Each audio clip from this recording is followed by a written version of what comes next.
আসসালামু আলাইকুম রহমতুল্লাহি বারাকাতুহু। আশা করি আপনারা সবাই ভালো আছেন।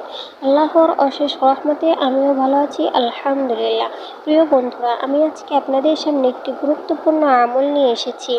আমলটি হলো, রাসূল সাল্লাল্লাহু আলাইহি ওয়াসাল্লাম বলিয়াছেন, যে ব্যক্তি নিম্নের দোয়া দিনের যে কোনো সময় পড়িবে তার জন্য দুইটি ফজিলত রহিয়াছে। ফজিলত দুইটি হলো, 1 নাম্বার 100 বার পাঠ করলে তার গুনাহ যদি সমুদ্রের ফেনা পরিমাণও হয় আল্লাহ তাআলা মাফ করিয়া দিবেন।